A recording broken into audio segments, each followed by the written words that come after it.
దేవునికి మహిమ కలుగును గాక.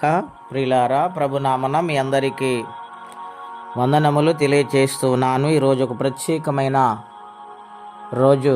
దేవుని ఆరాధించుటకు లోకమంతటి ప్రజలు సిద్ధపడుతున్న రోజు గనుక ప్రతి ఒక్కరూ ప్రార్థనాపూర్వకంగా ప్రభుని ఆరాధించాలని ప్రభుపేట మీకు మనవి చేస్తున్నాను. దేవుని వాక్యమును ధ్యానిందాము. కీర్తనల గ్రంథం 84వ అధ్యాయము 1 నుండి. సైన్యములకు అధిపతికి యెహోవా, నీ నివాసములెంత రమ్యములు! యెహోవా మందిరావరణము చూడవలనని నా ప్రాణమెంతో ఆశపడుచున్నది. అది సొమ్ము చిల్లుచున్నది.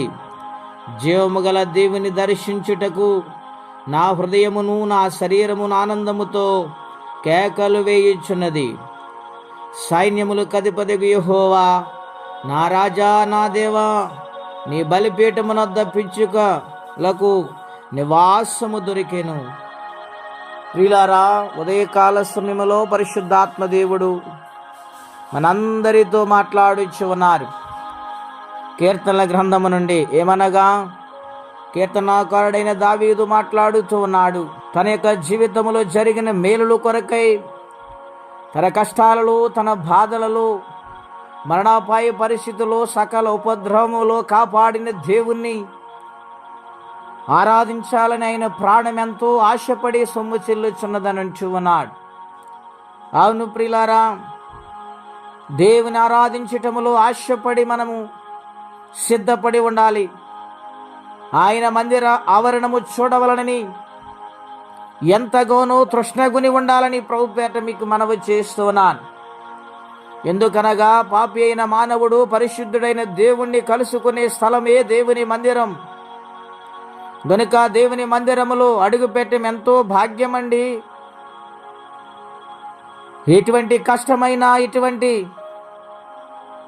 బాధ అయినా, హృదయ వేదనైనా ఆ మందిర ఆవరణంలోకి వెళ్ళి దేవుని యొక్క సముఖములో విజ్ఞాపన చేస్తే మనసుకు నెమ్మది, శాంతిని అనుగ్రహించేవాడు ఆయన. గనుక దేవుని మందిరము ఎంతో గొప్పదని ఇక్కడ కీర్తనాకారుడు వ్రాస్తూ ఉన్నాడు.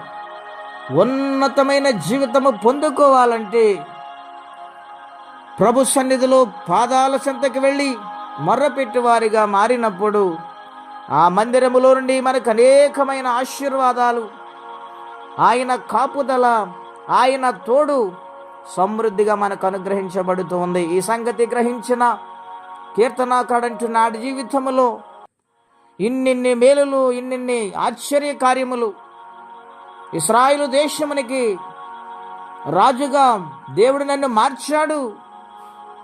నేను ఏమిచ్చి ఆయన రుణము తీర్చగలము. గనుక నేను మందిరావరణమునికి వెళ్ళాలి, ఆయన్ని చూడాలని తపన కలిగి ఉన్నాడు. మరి మన జీవితంలో ప్రభు కొరకు సమయాన్ని ఇస్తున్నాం ప్రియులారా? ఆలోచన చేయండి. చాలా మంది ఫార్మాలిటీగా, ఆచార వ్యవహారంగా వెళుతూ ఉంటారు. మార్పు లేని జీవితాలు ఆచరించుకుంటమే తప్ప ఆత్మీయ జీవితము కలిగి ఉండరండి. అందుకని వారి జీవితాలు ఆశీర్వాదాలు పొందలేకపోతూ ఉన్నారు.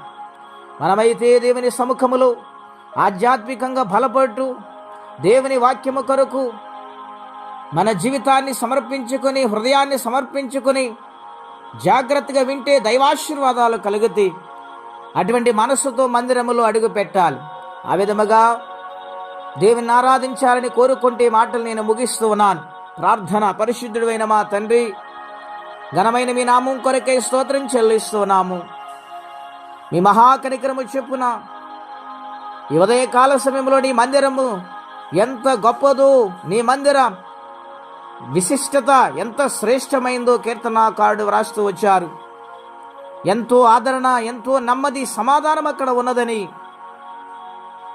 ఇక్కడ తెలియజేశారు. అవును ప్రభువా, నీ సముఖములో ఉన్న బిడ్డలను కాపాడుతావు, రక్షిస్తావు నాయన, ఆశీర్వదిస్తావు. అటువంటి దీవెన ప్రతి ఒక్కరికి దయచేయండి. ఈ రోజు నాయన ప్రత్యేకంగా ప్రార్థిస్తున్న ఎవరి కష్టాలు, బాధలు, ఇబ్బందులు ఉన్నారు వారికి సహాయము చేసి కనికరించమని, దీవించమని యేసుక్రీస్తు నామములో ప్రార్థించి వేడుచున్నాము తండ్రి. ఆమేన్. దేవుడు తన కృప చేత మనలందరినీ కాపాడి ఆశీర్వదించును గాక. ఆమేన్.